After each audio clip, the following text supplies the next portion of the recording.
All rise.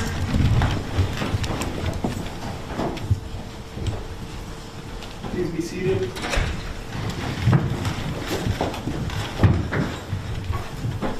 We're still waiting on the juror.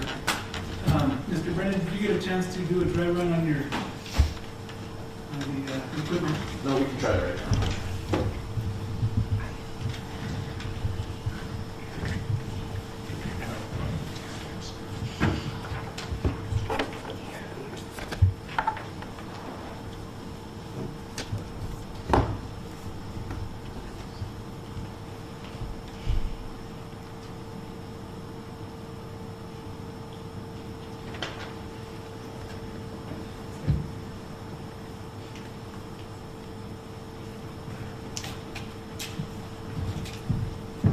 Good to hit the HDMI button, Josh. It is. Oh, I'm at. Oh, there we go. Should work.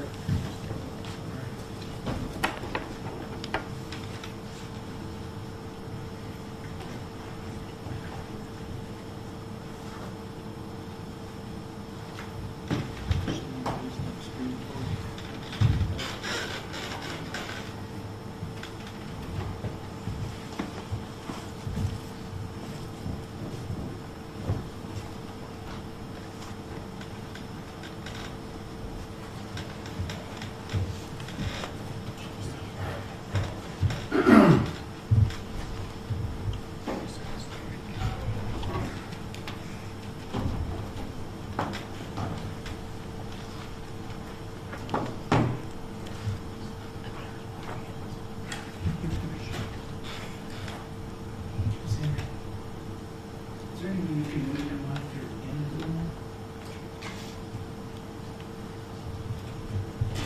That's good. Thanks.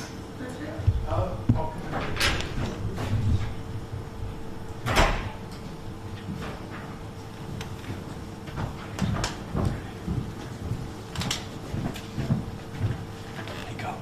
What's the only admission, Daniel? The only addition, witness this. Yeah, that's fine.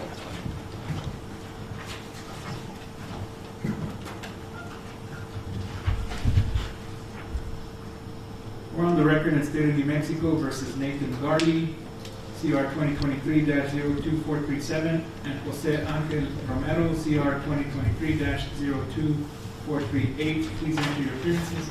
Larry Hanson and colleagues on behalf of the state. We have Tom Clark for Mr. Garlick, who's president of the court. Brent Fenderson representing Jose Romero. And Judge, just for the record, President Council table is my assistant, Rocio Gasca. Okay, thank you.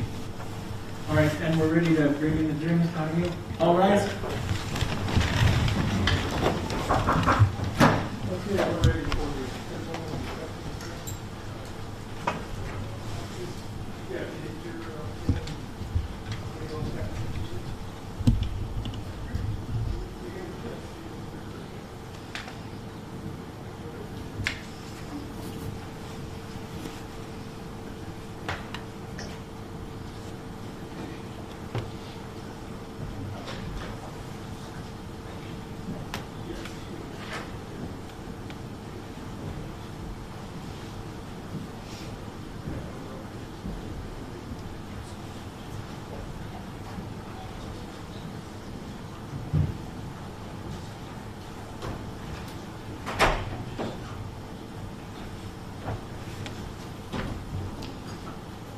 Please be seated.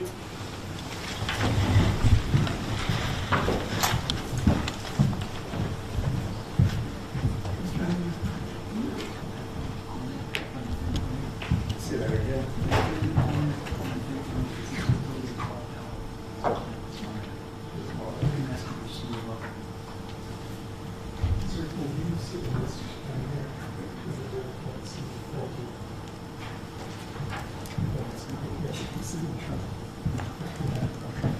And in one also, oh, sorry.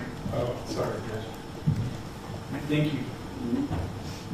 Okay, as I told you this morning, I'm Judge Rodolfo. My bailiff, who will be escorting you and assisting in communicating with the court, is Vincent Jaramillo.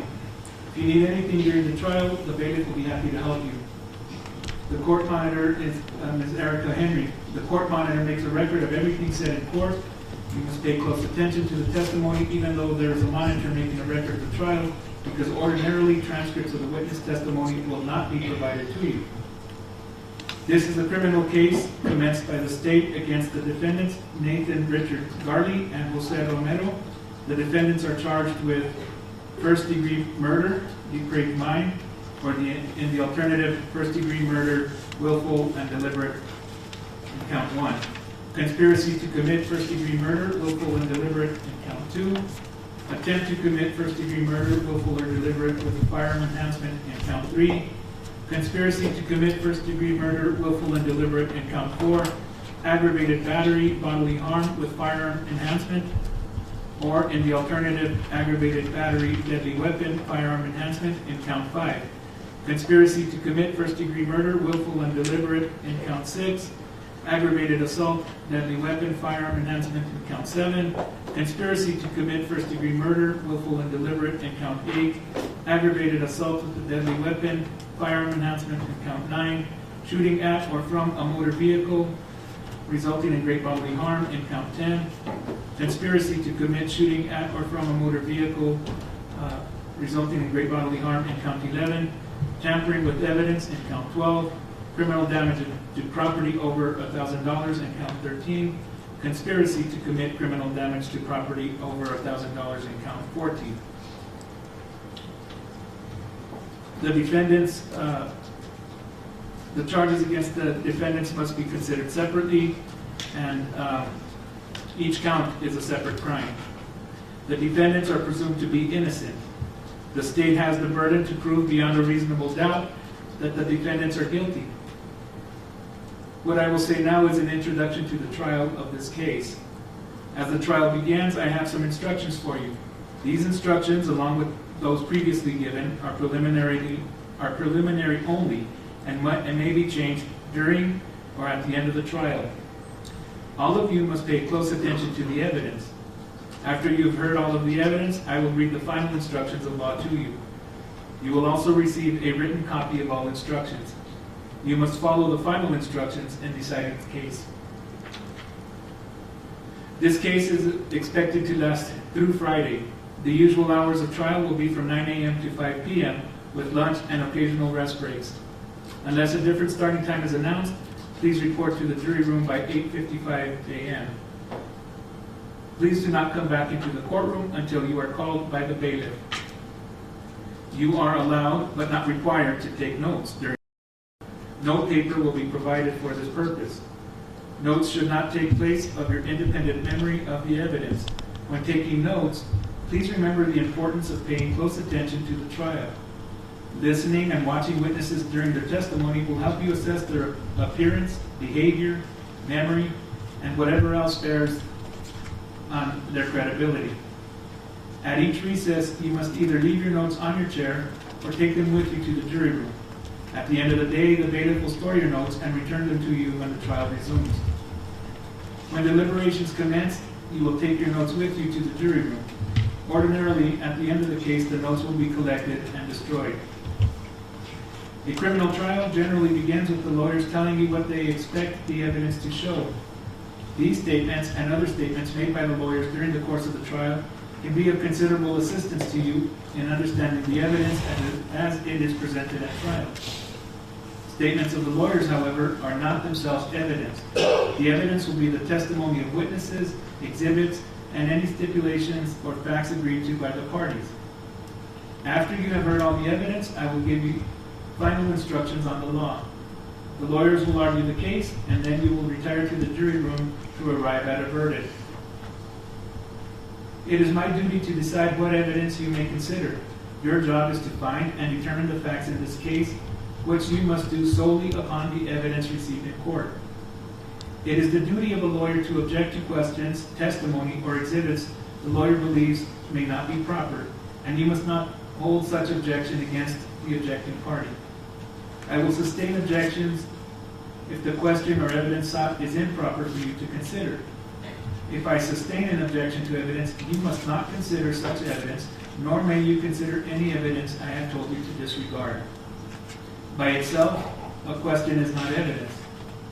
You must not speculate about what would be the answer to a question that I rule cannot be answered.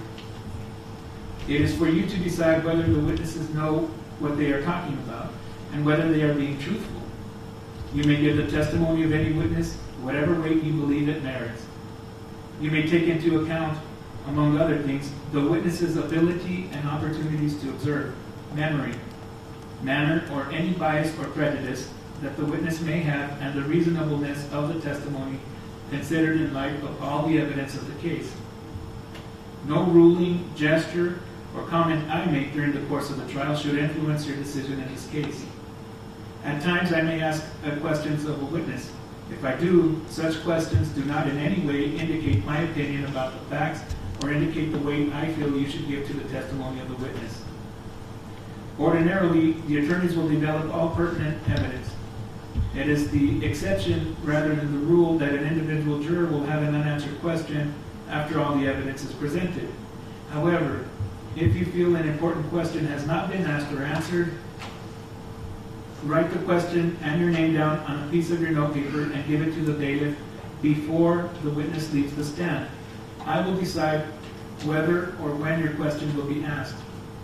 Rules of evidence or other considerations apply to questions you submit and may prevent the question from being asked.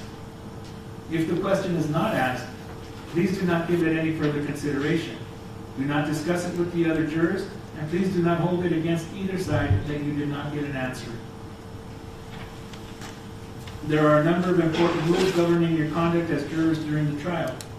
You must decide the case solely upon the evidence received in court. You must not consider anything you may have read or heard about this case outside of the courtroom. During the trial and your deliberations, you must avoid news accounts of the trial, whether they be on radio, television, the internet, or in a newspaper or other written publication. You must not visit the scene of the incident on your own. You cannot make experiments with reference to the case. You, as jurors, must decide the case based solely on the evidence presented here within the four walls of this courtroom. This means that during the trial, you must not conduct any independent research about the case, the matters in this case, or the individuals involved in this case. In other words, you should not consult dictionaries or reference materials, search the internet, websites, blogs, or use any other electronic tools to obtain information about this case or to help you decide the case. You are prohibited from attempting to find out information from any source outside the confines of this courtroom. After the parties have made their closing statements, you will retire to deliberate. Until you retire to deliberate, you may not discuss this case with anyone, even your fellow jurors. After you retire to deliberate, you may begin discussing the case with your fellow jurors, but you cannot discuss the case with anyone else, including your family and friends, until you have returned a verdict and the case is at an end. I know that many of you use cell phones, the internet, and other tools of technology. You are not to discuss or provide any information to anyone about this case through telephone calls or text messages. You are also not to engage in any social media interaction, communication, or exchange of information about this case until I have accepted your verdict and this case is at a close.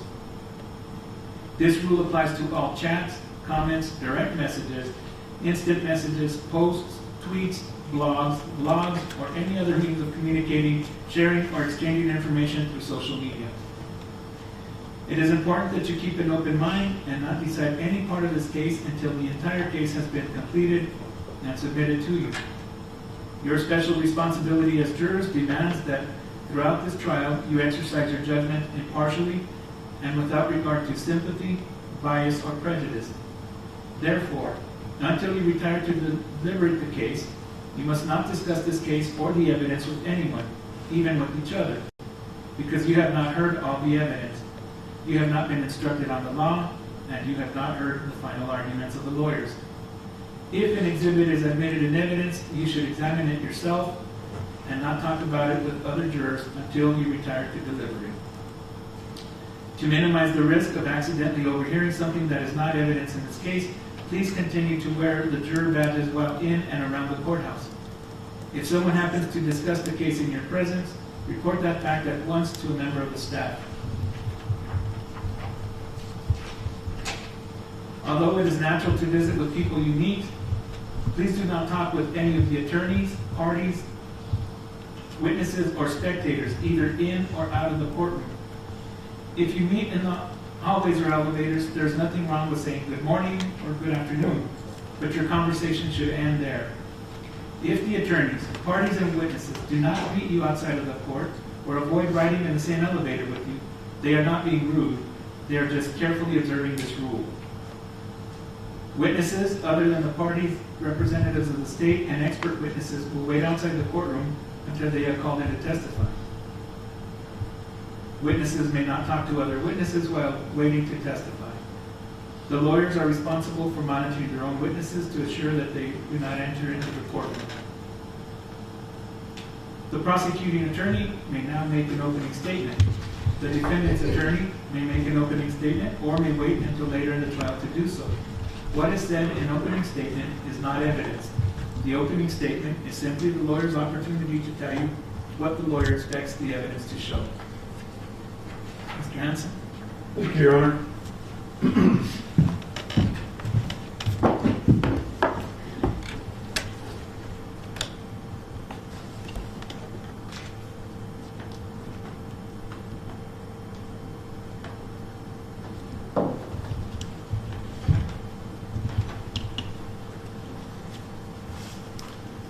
Welcome to State versus Jose Romero and State versus Nathan Garley. The evidence that we will present in this case will establish that both defendants equally contributed to carnage on September 6, 2023.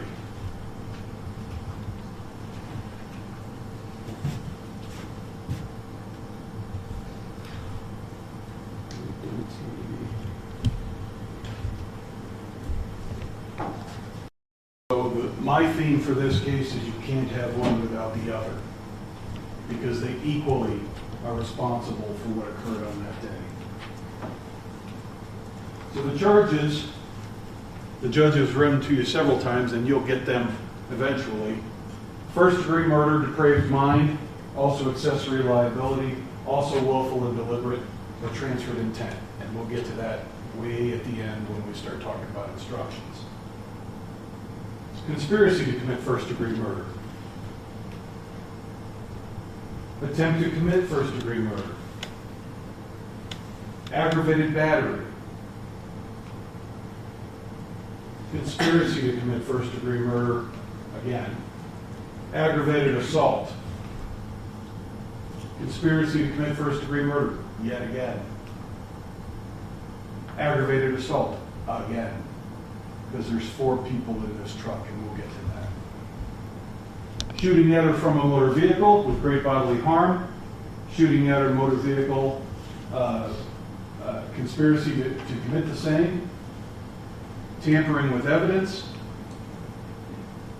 Criminal damage to property with firearm enhancement. Conspiracy to commit criminal damage to property. These are the charges that Jose Romero faces. Nathan Garley, all the same charges, because they acted in concert together, and the evidence will establish that. So have Maria Villegas. You will learn that Maria Villegas was in the truck at the time it was attacked. She was the mother of Froylan Villegas. She's also the mother of Pablo. Both of her children were in that truck. Tatiana Villegas. You will learn that she is Froylan's cousin. Froylan is the 11-year-old that was killed in this attack.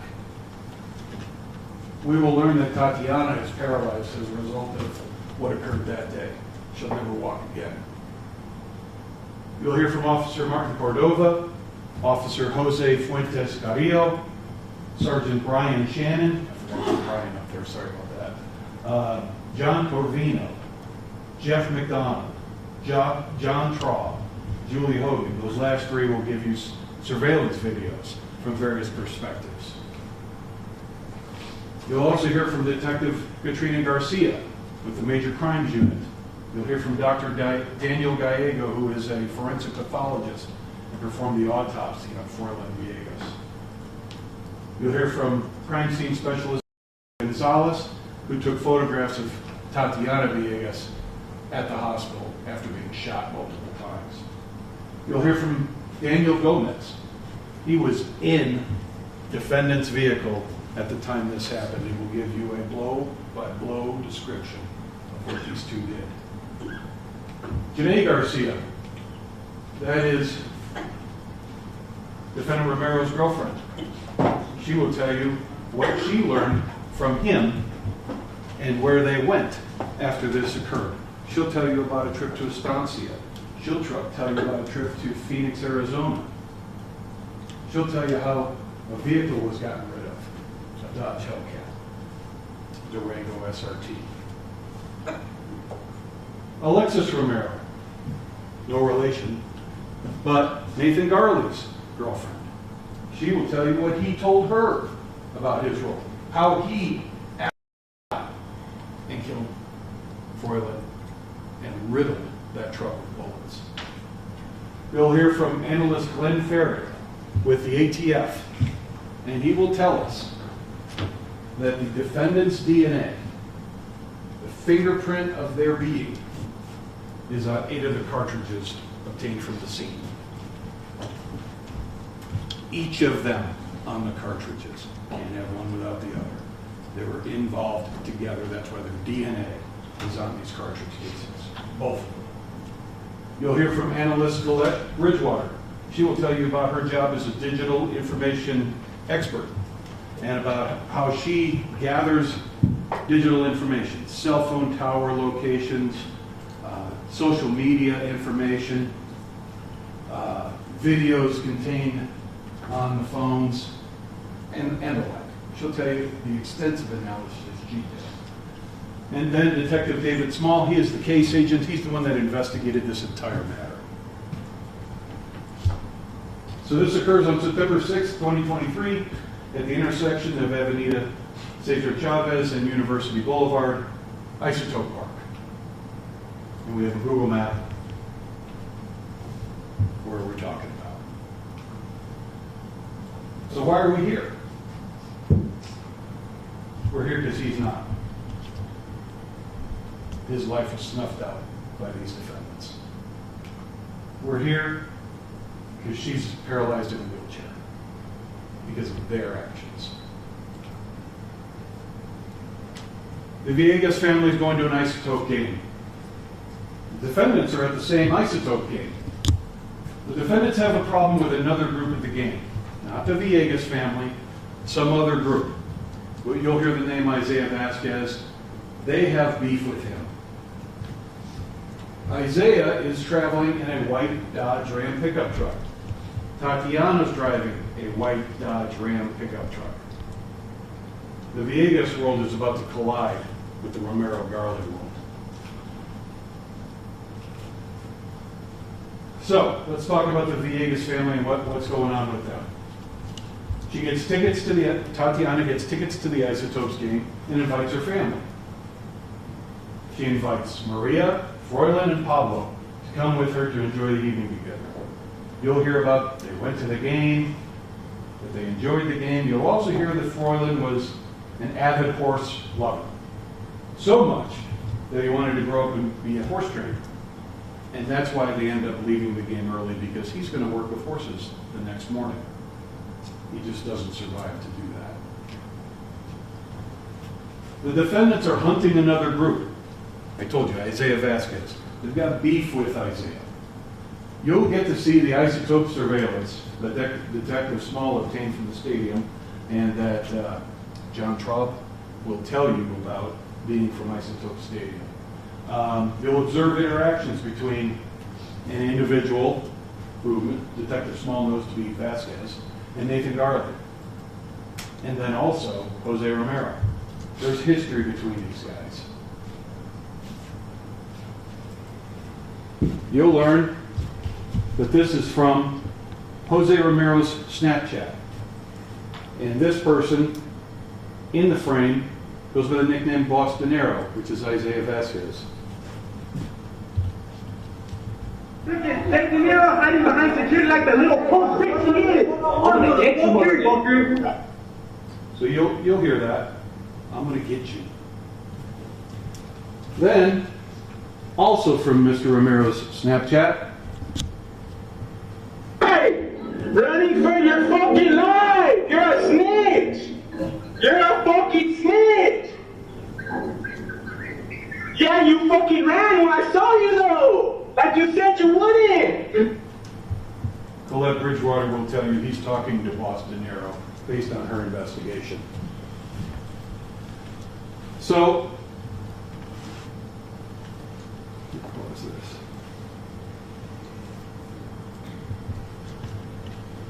You'll see Garley and Romero follow Vasquez and his family. It's an important piece of information. You'll see two little lot and a white Dodge Ram. Romero meets up with Garley and Gomez. They speak for a short period of time and continue to follow Boss De Niro, or Isaiah. He's the guy in the back seat of the Dodge Durango, the SRT, Hellcat. He'll tell you, he'll describe the night, how he had met up with 4 males before the shooting. He'll tell you that Garley asked those men, where'd they go?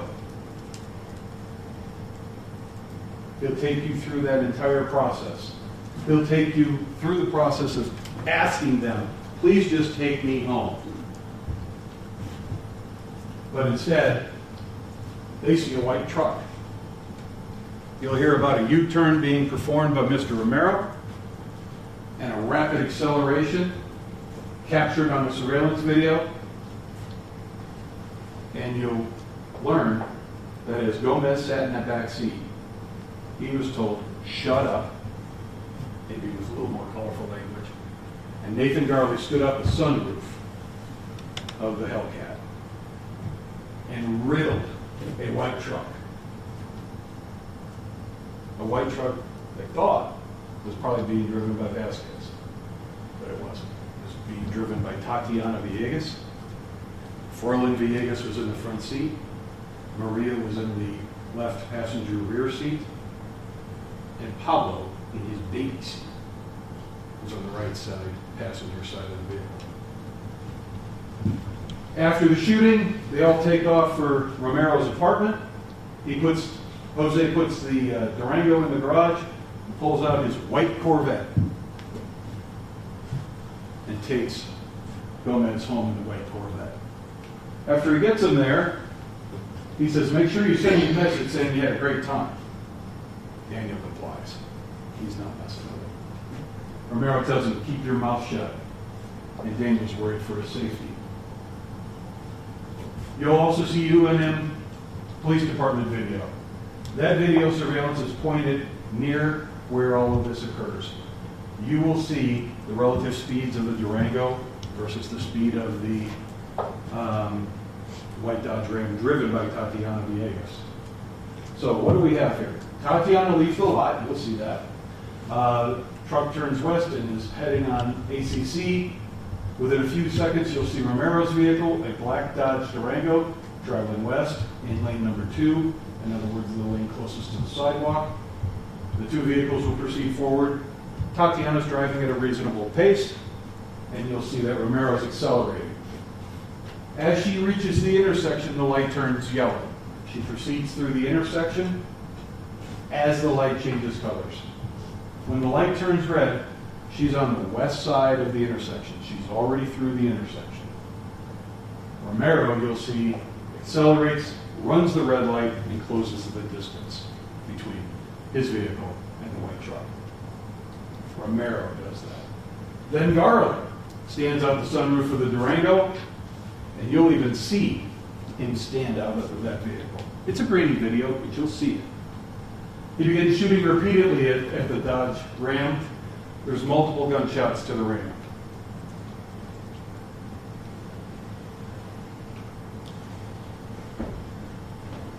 That's one person in the truck. Then Maria Villegas will tell you, as they're traveling westbound, she hears a boom She looks out the passenger side window and sees a black SUV, black Dodge Durango, with a male in the sunroof. She then notices that Fräulein has slumped forward. She notices her 11-year-old is covered in blood. Maria grabs her baby Pablo and exits the vehicle to flag someone down to help after Tatiana is able to stop the truck. Tatiana will tell you she heard 3 bullets. She notices Fräulein slump forward, blood coming from his head. She also will tell you that her legs went numb. While she's looking over at Fräulein's body, she sees the black SUV right next to her truck. Or actually, it's Maria's truck, but she was driving. She saw an 18 to 24-year-old male standing out the sunroof, holding a firearm in one hand, swaying the gun back and forth as he shot at them. Tatiana said she was able to bring the truck to a stop as the Durango continued on. She then attempted to move, but could not. Detective Small, you'll hear from him. He goes to the crime scene. He locates multiple bullet holes in the vehicle, front to back, in the white Dodge Ram. The baby seat directly behind Fräulein, where I told you. He finds 2 bullet holes near the center of that rear passenger door. Just on the other side is a baby seat. On the inner portion of the door, he notices 2 points where the projectiles or bullets exited the door into the cab of the vehicle. These 2 specific bullet holes were close to where a 3-month-old baby was seated in a car seat. What else does he see? He sees Fräulein, 11-year-old Fräulein in the front seat. He sees a blood-soaked baseball cap that Fräulein was still wearing. The blood had proceeded down the t-shirt he was wearing, and he saw a defect on Fräulein's right sleeve. We'll find out later those are in close proximity to bullet wounds he received on his right arm. He also saw additional bullet holes in the hood, the windshield, the wheel well, in the front grille of the truck.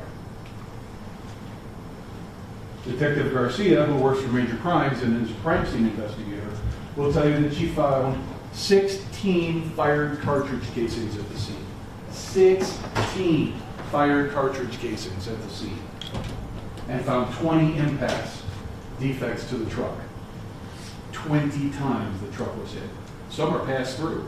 Some are where the bullets just passing through and making impacts on both sides of the vehicle.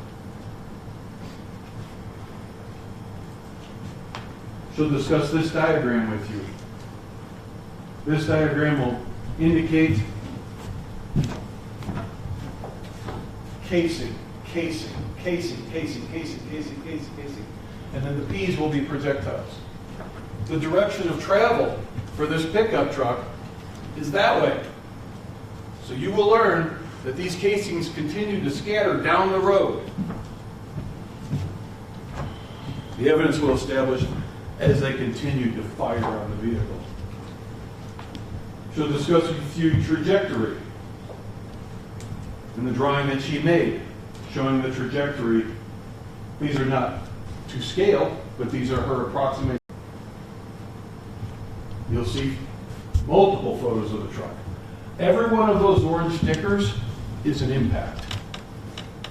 So you'll hear about an impact to the right bed of the truck, the 2 impacts to the rear passenger door, the 3 impacts where Fräulein was, an impact inside the wheel well, 3 impacts to the windshield, and there's the front of the vehicle, in the grille, in the hood, in the hood. This wasn't a mistake. The evidence will clearly establish this was a willful and deliberate decision. Willful and deliberate actions. You'll hear about the autopsy. You'll hear about a gunshot wound to Fräulein's head. Unfortunately, you will also see that wound. You'll see the wounds to his right arm and his right chest. A projectile or a bullet, depending on how you phrase it. The professionals call it a projectile, but it's the bullet at the end of the casing of the cartridge. The projectile passed through Froyland's lungs and his heart, piercing both.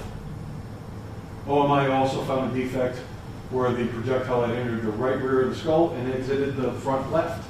So it passed through his entire head and brain. The manner of death was homicide by gunshot. You'll hear about Tatiana's injuries. She'll tell you that she was shot multiple times, that she received numerous injuries, and that she's now paralyzed from the chest down.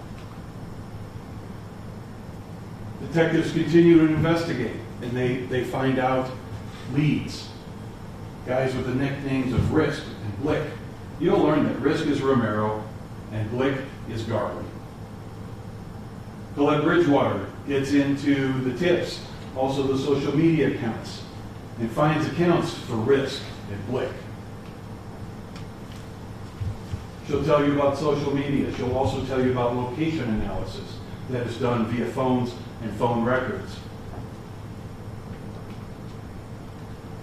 She'll tell you that on September 6th, the day of this incident, Romero picks up Gomez about 1300 hours. Vasquez is at the ballpark at about 1941 hours. Romero, Garley, and Gomez arrive at about 1941 hours as well. Vasquez leaves the park at 2025 and gets home at 2043, 10 minutes before the shooting. So Vasquez isn't even there anymore. Records will show that Romero was traveling east and west. This is also supported by video. Romero passes through the intersection at 2051. 911 calls start at 2054. 3 minutes after he goes through that intersection, people are calling him. Romero and Garley get to Romero's residence. He takes Gomez home about 22:05 and then leaves for Estancia. Romero, Garley, Janae Garcia, and Alexis Romero, the two girlfriends, then leave for Phoenix, Arizona. We will learn that that's where the Durango is ditched and sold. Garley and Alexis Romero returned to Albuquerque but are arrested in Grants, New Mexico. Jose Romero, drives back to Albuquerque and picks up Janae at the airport when she returns from Phoenix. I've told you about the DNA analysis. You'll hear from Agent Farrick. Both defendants are found to be contributors to the casings at the scene that I showed you, that large diagram of all the casings. So, the evidence will establish beyond any reasonable doubt that Romero and Garley, acting together, intended to kill and or severely injure the occupants inside that truck and succeeded in those intentions. The actions were willful and deliberate. They were committed with depraved minds, not taking into account the safety of anybody coming out of that ball game. And that they committed all of the charged offenses. You can't have one without the other. So at the conclusion of this case, we're going to ask that you return a verdict of guilty as charged. Thank you. Thank you, Your Honor.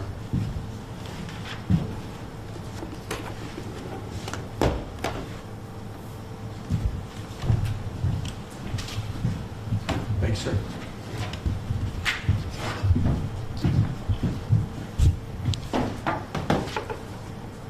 Good afternoon. So as Judge told you, opening statements are oftentimes considered a roadmap for where the government or where the state believes the case is going. And Mr. Hansen laid out a pretty good narrative of where they believe the case is going to go. But I caution, take everything that Mr. Hansen said with a grain of salt. We have, and you will see, horrific pictures of a dead 11-year-old boy. This young man in no way contributed to his own death. many cases I do, the victim was somehow related to the defendant, they get into a fight over drugs, something like that. That's not the case.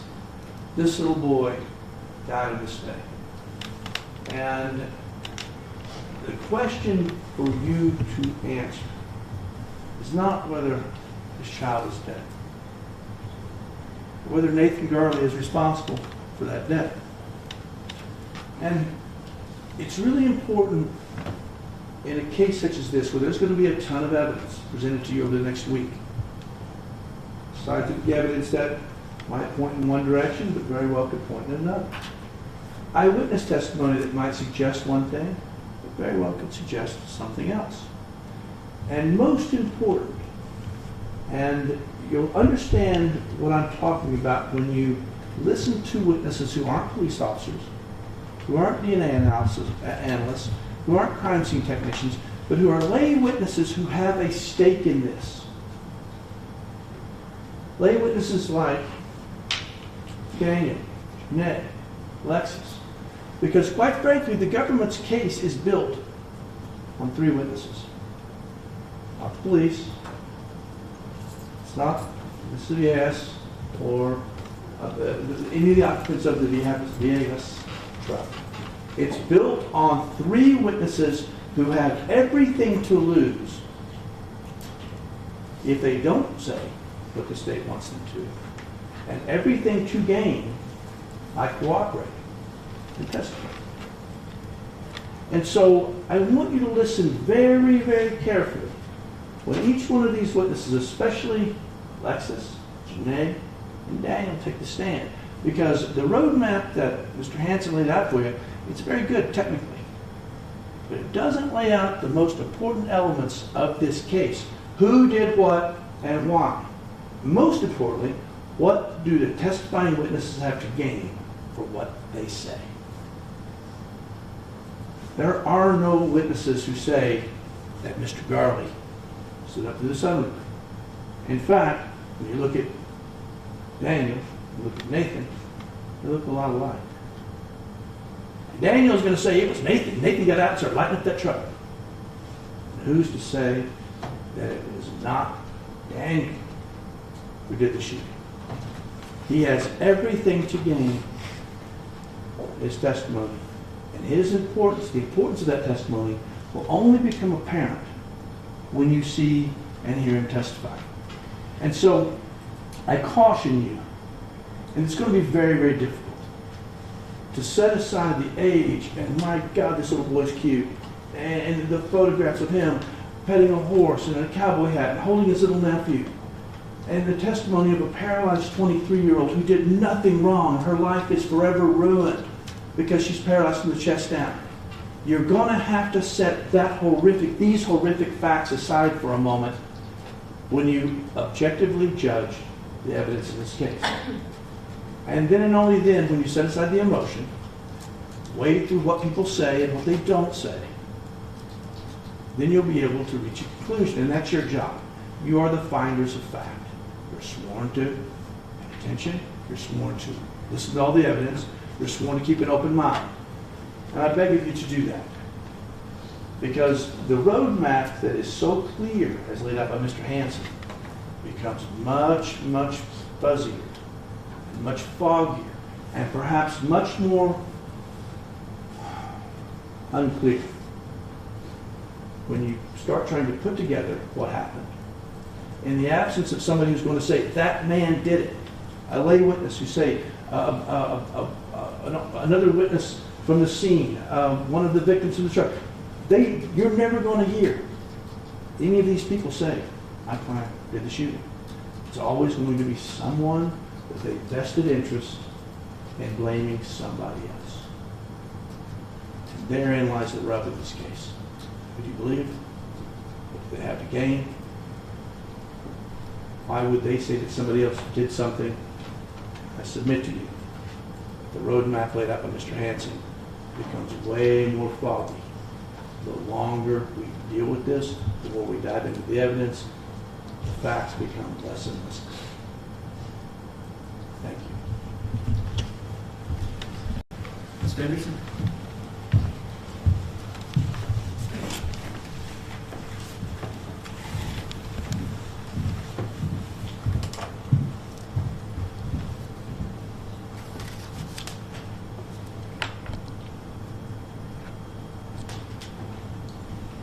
No one is disputing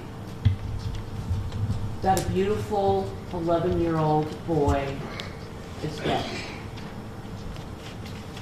No one is disputing that Tatiana Villegas is paralyzed. What Jose is disputing is that he caused this to happen, because he didn't. The state has said that they're going to call witnesses that is going to tell you everything that they did. But that will not be the evidence.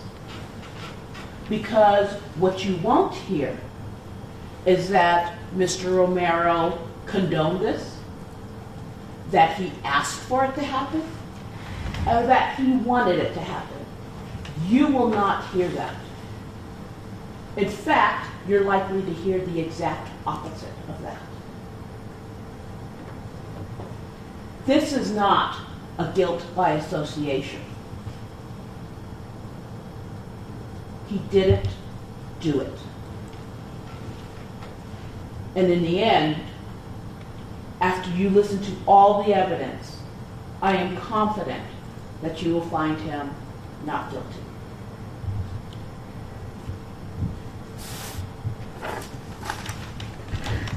State, call your first witness.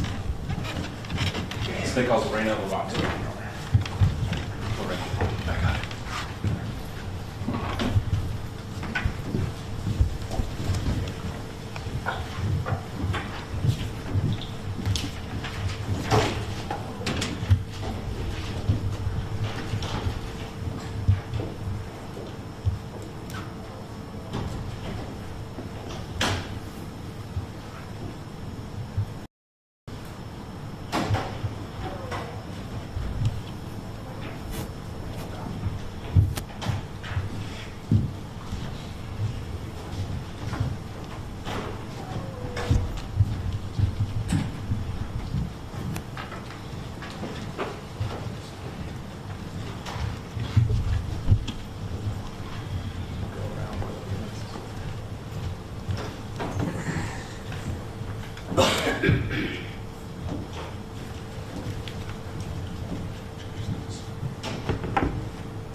Please raise your right hand. Do you swear or affirm that your testimony will be the truth under penalty of perjury? Speak up. Yes. Okay, please be seated. State your full name for the jury. Speak into that mic, okay? Lorica Lovato. Thank you. And could you please spell it for the court reporter as well? Loreka Lovato. Okay. And on September 6th of 2023, were you involved with a case involving a white Dodge Durango? Excuse me. Yes, Dodge Ram.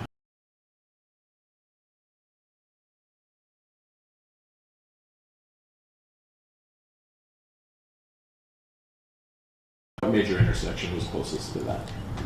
University. Okay, so you're driving west on ACC, I'll call it for short, and heading towards like the west side, basically? Yes. Okay. And so when do you first see this white Dodge Ram? As I'm slowly approaching University, like I was driving down and I was just passing University Road, and then I noticed the white Ram to the left of me. What were you doing before you noticed this vehicle? Why were you in the area? I was just leaving my mom's home, and I was just driving. Okay. And so when you notice this white Dodge Ram, what do you see? I just see a lady outside of it with a baby in her hands, distraught. And so I looked at my mom and I told her, look at this lady in the road, Mom.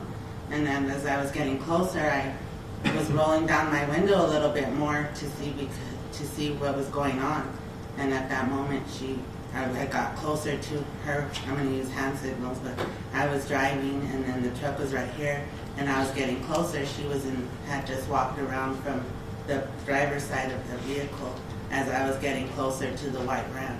And then she came to my window. At that point, she was right at my driver window, and that's when she had told me in Spanish to help her that they had just shot her son. Okay. And so what lane were you in on Avenida Cesar Chavez? There's two lanes there. Was it the left or the right lane? On right on that left lane. Let me see the right, the left lane. The left lane, okay. And where was the white Dodge Ram parked? Right next to the left lane, like they were gonna turn. There's like a little turning to be able to turn around. They were like right there. Like it's a two-way lane, but they were like right next to the, because I was closest to the median, and they were like right there, right to where I was passing in the middle. Okay, so the vehicle was parked in a left-hand turn lane. Yes, Is that right by the pit? that's right where the pit is. Yes. Okay. And so when you meet this lady that asks you for help, what do you do next? I freaked out, of course. When she told me that, I looked back and I saw the little boy lean back in the vehicle and the driver slumped over. And then I just right away made a U-turn and I parked on the other side. So therefore now I'm facing the opposite way. And I'm on the side of the road of the pit, where the pit is. And then I just got out of the car and I started calling 911. And so you said you saw the boy in the front passenger side Yes. of the vehicle. How did you see him? The driver door was open, so the interior light was on. And so then I was able to see inside of the vehicle. And that's when I had seen that he was leaned over on the window of the door. And then the driver was with their head down, just there.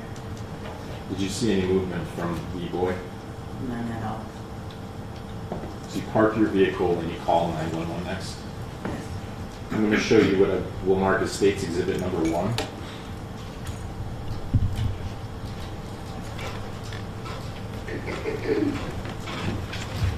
And Your Honor, while my colleague shows that, may I approach?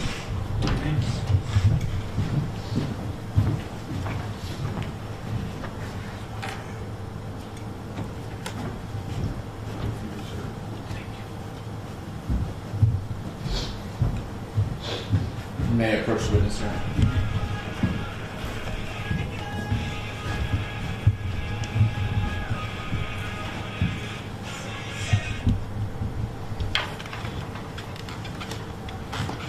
And do you recognize State's Exhibit 1, which I've just handed you? Yes. How do you recognize it? It's the recording of my 911 call. And how do you know that is what it is? Because I heard it. When did you hear it? I heard it outside the courtroom. Okay. And is it a fair and accurate recording of the 911 call you made on September 6th of 2023? Yes. This time, Your Honor, I'd move State's Exhibit 1 into evidence and ask to publish. And without objection from Mr. Garland. Ms. Benderson, No objection. State's Exhibit 1 will be admitted into evidence.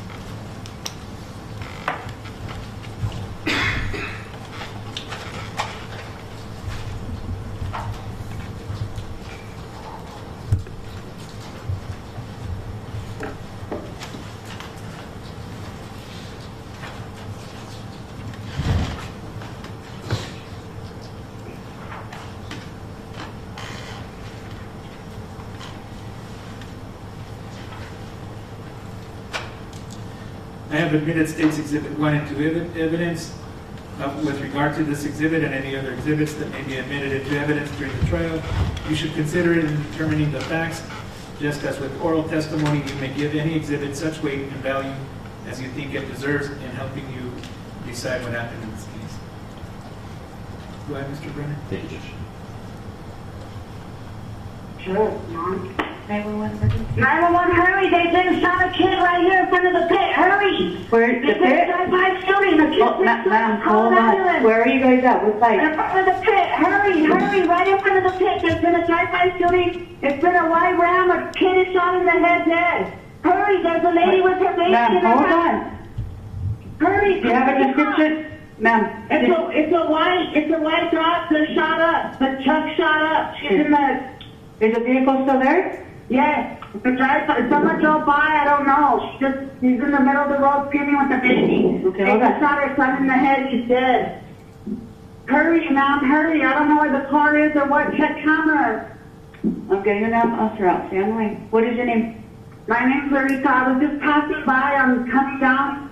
And the mom stopped us to call the cops. She's She has a newborn baby in her house. So is she in the parking lot or in the street? No, in the street. We're stopped in the middle of the street. Which direction? Are you on University or on Avenida? Going southbound on the Avenida towards the highway. Okay, so you're going westbound. University. Yeah, westbound. Okay, hold on. Westbound University Avenida. Hurry, maybe you can say it can, but Okay, I'm gonna get fired. Don't hang up. Hurry. Come somebody here, come somebody here. I don't want to leave this lady. I'm going to get down with her, Mom. I'm sorry. I'm going to get down with... Oh, shit. Yeah, there's someone's been shot over here. There's a Travis. Hurry. There's been a drive-by shooting and a kid's been shot in the head. Hurry. We're right in front of the pit, sir. Right in front of the pit. Between the pit and that other side. Hurry. There's been a drive-by shooting in the head. It's a Dodge Ram, a white Dodge. I didn't see the dual shot or anything. Okay, so it's in front of the pit. The baby's full of blood. Can you hurry? Now, so I need to get the address, okay? I don't know the address. I'm right in front of the pit. Right off the street. In the pit, on the road on Cesar Chavez. I'm right here. Okay, so at the pit. So where's the vehicle at now? On the road. On Cesar Chavez. Okay. There's cops right across by the icicle. Don't go over there, Mom. Don't go over there, Mom. Okay, can I have your callback phone number? Most of them are shot. Hurry up. There's 2 kids shot in the truck. Okay, now can I have your callback phone number? I don't know. I'm calling for my extra number. I don't know this number. It's at 317.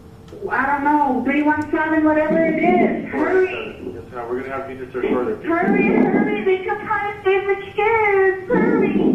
Yes, we're on the way.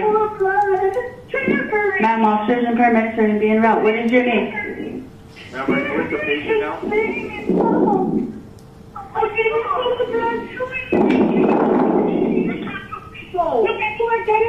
Ma'am, how old is the patient? Yeah, she just said he looks like he was a teen. About how old? Not answering. This is non-stop with us. Hurry, you guys. Ma'am, they're trying to get him out there. Answer his question. Hurry, you guys. She said about 15. She doesn't know him. She said he looks to be about 15. Come on here, Mommy. Be careful. We don't know if they're going to come back. Ma'am. The driver shot too? Are they both shot, sir? You know, you're not asking 1,000 questions. Stay right there, Mom. They're both shot. Hurry up. Get in the car, Mom. Get in. Hurry up, you guys. Hurry up. Where's fucking me? Hey, can you do this on the secure? We have Will do. Okay, thanks. Ma'am, are you there?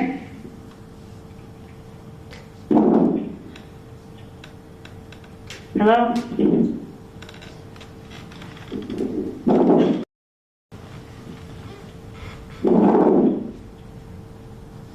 My response is disconnecting.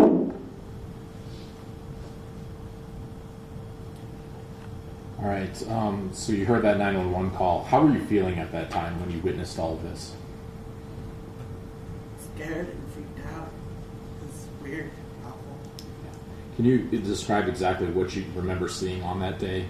What the truck observed like? What exactly you were seeing? I was on the other side. When I first approached it, the lady was there with the baby, and then she, when I turned around, that's when I just had noticed that there was a man had got down to another pedestrian, and that's when I had turned, and then obviously one of my phones died, and I got the other phone, and then that's when I got out of the car. That's when I approached the lady with the baby, and then that's when I had realized the baby had some blood marks on him. Another family member had arrived, and then we checked him, and he was okay. Okay. So you had mentioned in the 911 call you saw a lot of blood as well. Mm-hmm. Was that inside the truck? No, on the lady. On the lady and the baby? She had like blood on her, and then the baby had blood on his shirt. He had like a little white shirt on. Okay. You mentioned in the 911 call you were speaking to someone that you referred to as your mom. Who was that? Angelita Ortega. Okay. I have no further questions, Your Honor. Ms. Fenderson, you go first.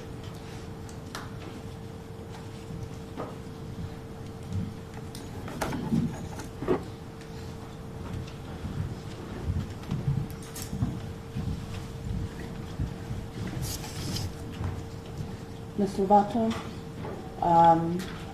I can see that was pretty traumatic for you. That, okay. You described how you first noticed a lady with a baby, correct? Yes. Okay. You didn't see any suspicious vehicles, did you? No. Okay. You didn't see any other vehicle that possibly could have been involved in this? No. Okay. So, since you didn't see a vehicle that could have been involved, you didn't see any person with a gun? No. Okay. All you know is that what you saw after the fact, correct? Yes. Okay. No further questions. And Your Honor, I have no further questions. Mr. Carley. Need redirect? No, Your Honor. You may step down. Call your next witness. The state calls Angelita Ortega.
Please raise your right hand.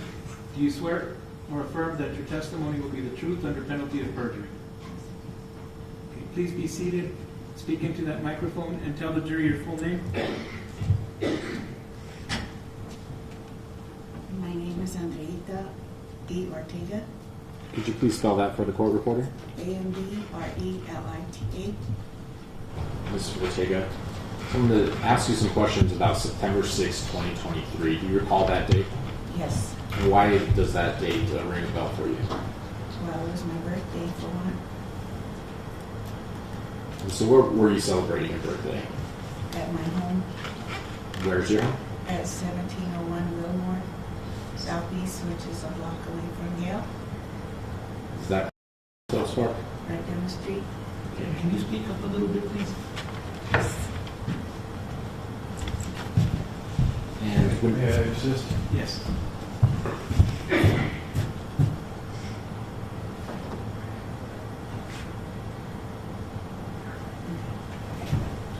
so you had been celebrating your birthday. Do you ever leave your house at that point? Did I leave my house? Yes, I did. Okay, and which road did you take leaving your house? Avenida Cesar Chavez, And which direction were you heading in? west. Alright. And when you're heading down Avenida Cesar Chavez, do you notice anything that stands out to you to this day? Yes. What do you see? I see a lady in front of her vehicle, her truck, with the door open, come out to the street to us as we were traveling down and asked us if we could help her because they had just shot her son, Was she holding anything? her baby. Okay. How old do you think the baby was at that time? He was about a month, 2 months, around there, 3 months maybe. Okay. It was a smaller baby. Yeah. You say the doors open. Did you see anything inside the truck? Yes, I did. What did you observe? I seen a girl driving. Yes, ma'am.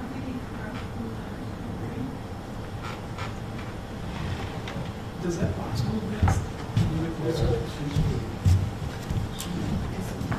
Try to speak up, project more, and also pull that as close to you as you can and lean forward. Yep.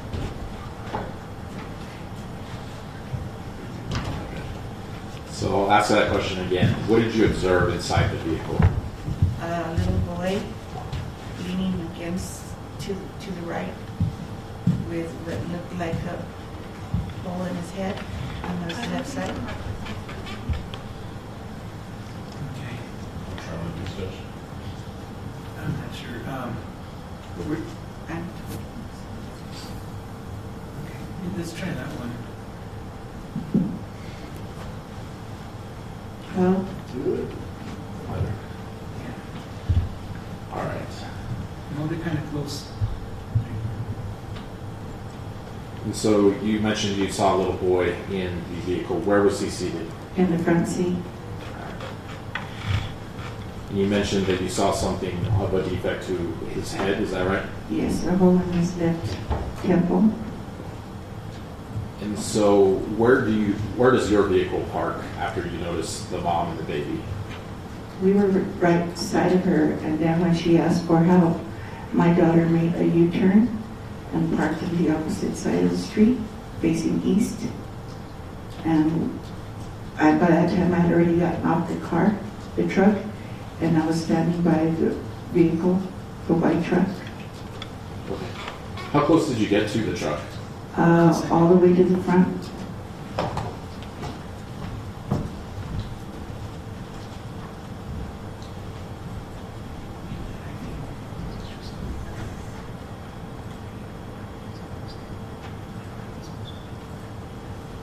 Go ahead, Mr. Brennan, sorry. No problem. So how close did you get to the truck? All the way to where the young girl was behind the steering wheel, and to the little boy. All right. And so are you facing now the driver's side of the vehicle?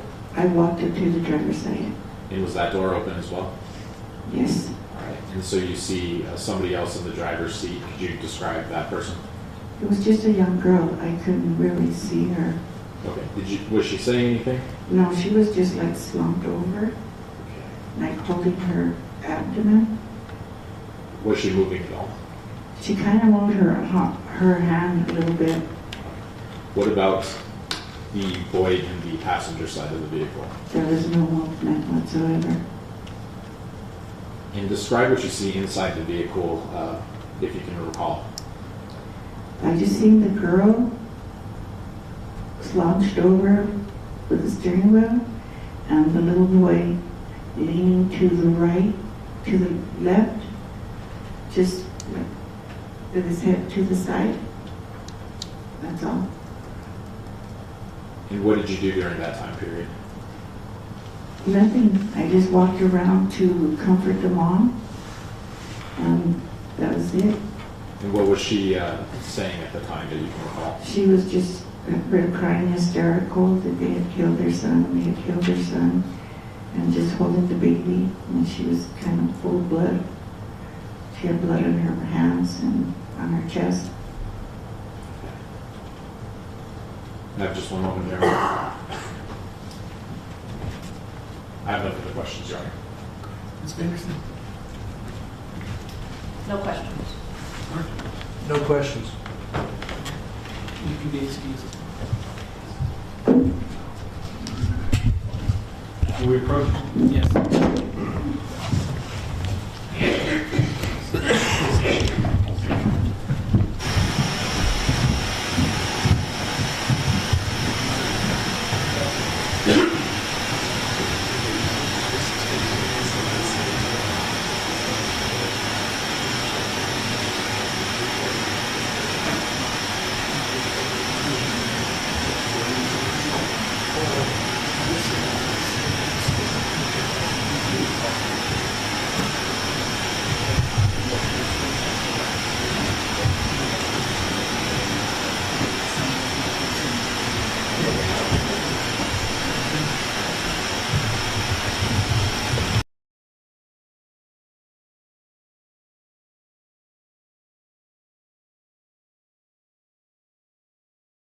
For today, to address some of these technical difficulties and also